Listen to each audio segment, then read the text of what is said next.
Hello, greetings. Welcome to another segment of Keep the Beat with Pete. And today we're continuing this series that we started regarding solos and fills that were linked to the song. And we covered a number of different ideas in that area. And today we're going to extend it one step further and to one of the most, I think, complicated and yet under emphasized or under practiced, infrequently practiced dimensions of the drum set, not only in jazz but classical. I mean, they practice it more, rock, funk, and so forth, and that is dynamic range. Okay, how can you go from loud to soft, and what ideas you should be working on to practice this. It is quite tedious to get it at first, but it is also quite valuable. You'll hear things like in Mosaic, Art Blakey's solo had a lot of dynamic range when he went down and up and accented certain beats and then built them up and then slow and then fast.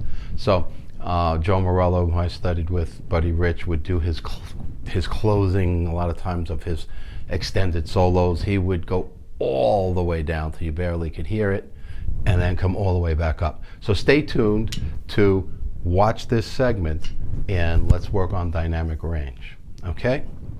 Alrighty. Step one, let's talk about the general levels of the stick and what sound it'll produce. So if you remember way back when we said, like, hey, this is how you start drumming, okay, and you're going to have your stick in the fulcrum and you're talking about tap and rebound. This is the 90 degree, let's say, if this was the whole shooting match. What does that sound like? That's what happens when it comes all the way back up. That's the loudest, double F, fortissimo, okay. Forte, okay. Now, if you want to make simple math, halfway down would be 45 degrees. So that's a medium. This is full, that's medium. Well, all right, so 75 would be a little bit less than full. 60 would be somewhat around here. 45, 30, and lower, 15, and then. Now, what are the things you want to think about? Well, of course, with the first point being we want to go slowly with this kind of exercise. So it's really not a speed exercise, not at first anyway. It could always be that later. What you want to do is just get your ear trained to do the sounds. So if you're playing at the moderate range, the music calls for a moderate volume, you know you're about here. But if they're saying, like, let's go with this, you're up here. Not even my arms, just from my wrists and my hands. I mean, if I really had to lay into it, now I got the war clubs, I'm doing the rock thing, sure, Okay, so we get the idea. And this is without any headphones on. You want to really train your ear to get this thing. And of course, the different drums come into play here too. So now you have at least these basics. But what about when you're going down the sound scale and you're going to come back up the sound scale? It's not going to all be medium. It's not all going to be soft.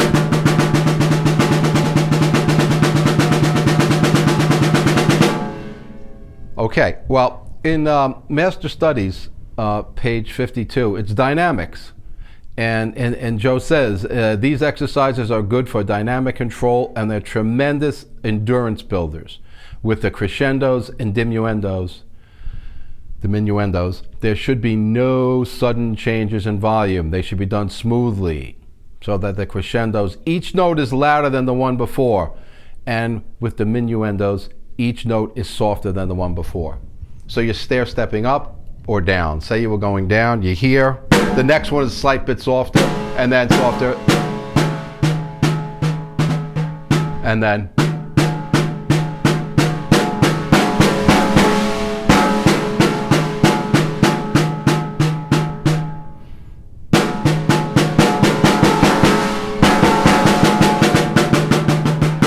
So now he has the exercise written in 16th notes, and he has double piano, pianissimo, multiforte, forte, double forte, forte, and so forth. So he has a whole bunch of exercises, and he's taking you from low to high, high to low. And so you practice them, and then he's mixing the notes, like 1 and 2 and, okay? 1 and 2 and 3 and 4 and 1 and 2 and 1 and 2 and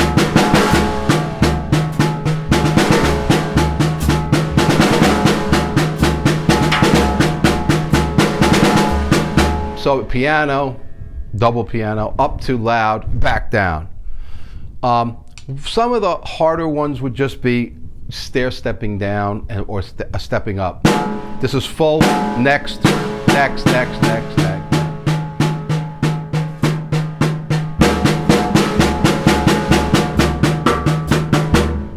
And so work on it slowly, get your ear trained. There's your full, there's your half, there's your very soft like. So 90, 45, 20, 15, then you're down here. Same thing with your buzz roll. So like if you're going to be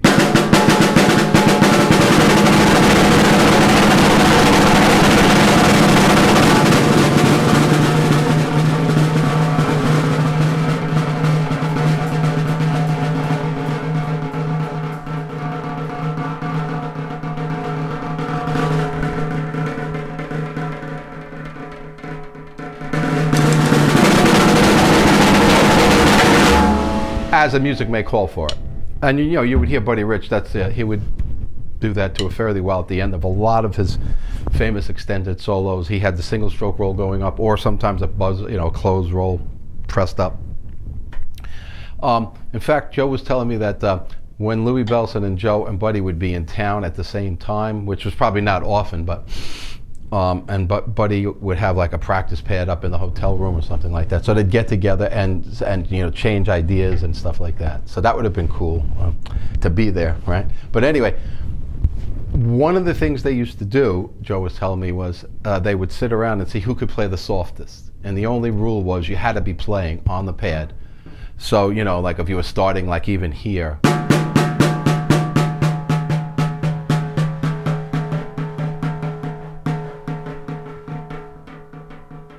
you couldn't stop playing, and it had to be like in the sequence. Say it was 1 and 2 and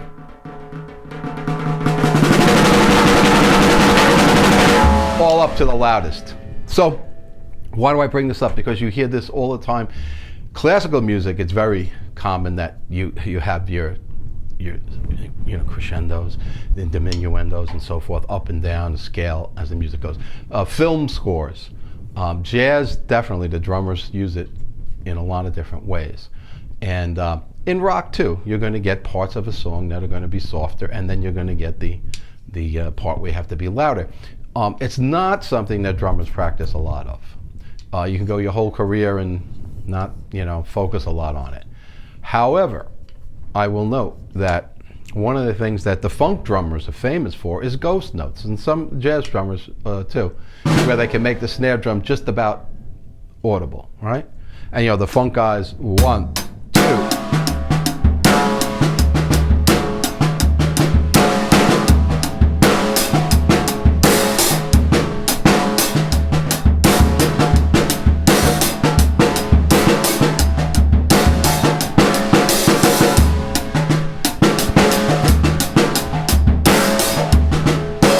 Right? People are saying, oh man, you can't do the ghost notes. Well, guess what ghost notes come from? You practice this and you'll be able to say, okay, yeah, I can regulate my stick height, and I can definitely go 1, 2, and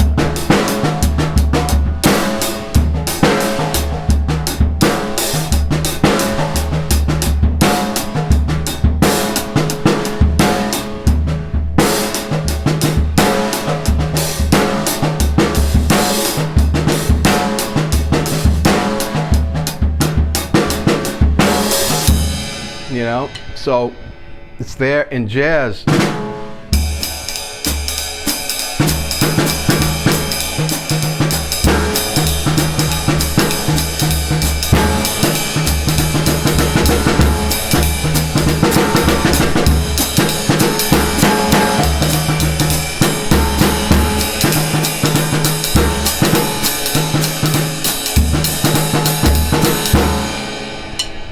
all over the place, folks. It's in a lot more places than you would think, and a lot of drummers do not practice it. This is very tedious to practice this exercise in master studies. And it's got some complicated ones. He's got triplets, and then the 6 beats, and then he's got single strokes, the 16th notes going up and down in the volume scale. And I spent a number of lessons and going over this with Joe over a period of time. We'd go back and forth in and out of it, and he would stress that this is a very key part to what the really top tier drummers will cultivate this skill over the years, whether they're doing it by osmosis, whether they're doing it because they go, oh, that part of the song is soft, and then, oh, this part of the song is loud. However you get there, this is just one road to get there that's methodical, and it's got a way of you understanding your progress. So let's just quickly review it and we'll be done. This is your full stroke, then halfway is your medium, and then all the way down here, 15 degrees, they might say, is like softer. And then you get all the way down to your pianist, all the way back up. So every one of these points, I guess degrees, of the stick range, when you're diminishing, you're going to cover a lot of those, not just for 90 and 75 and 60. People might think that, but actually you're just covering a lot of the digital range of that all the way down and up and down and up, and it creates quite a bit of drama, suspense, emotion, tension and release, all things that you use in musical expression. So definitely practice your dynamics. You'll be setting yourself apart in a lot of ways if you can spend the time to do this. And it is, as I said, it's even more demanding and tedious than playing accents. People say, oh, these accent exercises on the end, do you? Yeah, but then when it all comes together and it's all coming out, you get like what Art Blakey was doing in Mosaic, like a